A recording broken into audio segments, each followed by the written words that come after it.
दूसरी तरफ महंगाई बढ़ रही है, नुकसान हिंदुओं का। 94 लाख करोड़ रुपए शेयर बाजार में डूब रहा है, नुकसान हिंदुओं का। 11 लाख बच्चे स्कूलों से बाहर निकल गए, नुकसान हिंदुओं का।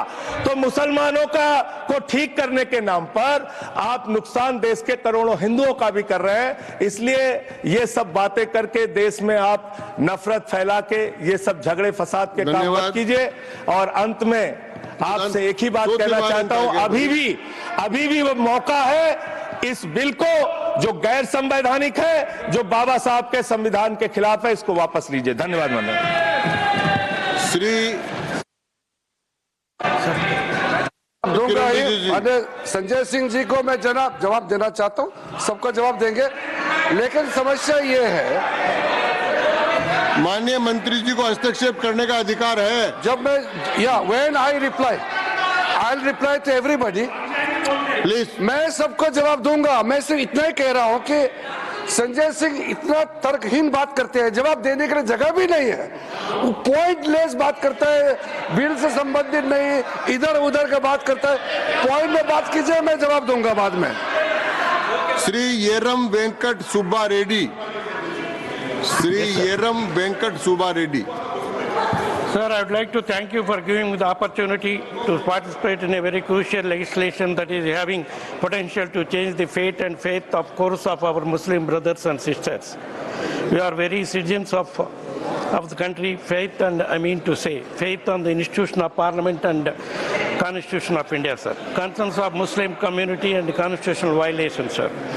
Sir, let us not forget the voice of countless Muslims across India represented by bodies like All India Muslim Personal Law Board and Jamaat-e-Islami Hindi, who have expressed their deep concerns.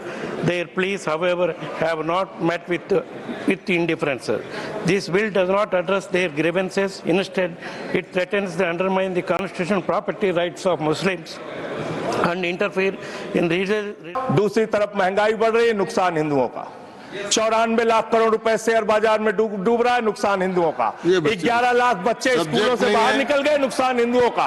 तो मुसलमानों को ठीक करने के नाम पर आप नुकसान देश के करोड़ों हिंदुओं का भी कर रहे हैं। इसलिए ये सब बातें करके देश में आप नफरत फैला के ये सब झगड़े फसाद के काम मत कीजिए। और अंत में आपसे एक ही बात कहना चाहता हूं, अभी भी वो मौका है इस बिल को जो गैर संवैधानिक है, जो बाबा साहब के संविधान के खिलाफ है, इसको वापस लीजिए। धन्यवाद। श्री संजय सिंह जी को मैं जवाब देना चाहता हूं, सबका जवाब देंगे, लेकिन समस्या ये है, माननीय मंत्री जी को हस्तक्षेप करने का अधिकार है। जब मैं when I reply to everybody, please. मैं सबको जवाब दूंगा। मैं सिर्फ इतना ही कह रहा हूं कि संजय सिंह इतना तर्कहीन बात करते हैं, जवाब देने के लिए जगह भी नहीं है।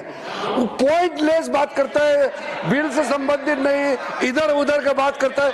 पॉइंट में बात कीजिए, मैं जवाब दूंगा बाद में। Shri येरम Venkat Subba Reddy. Shri येरम Venkat Subba Reddy.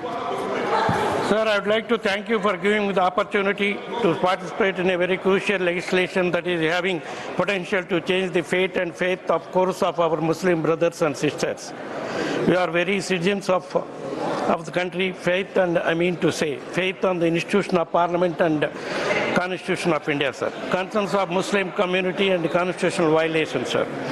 Sir, let us not forget the voice of countless Muslims across India represented by bodies like All India Muslim Personal Law Board and Jamaat-e-Islami Hindi, who have expressed their deep concerns. Their pleas, however, have not met with indifference. This bill does not address their grievances. Instead, it threatens to undermine the constitutional property rights of Muslims and interfere in regional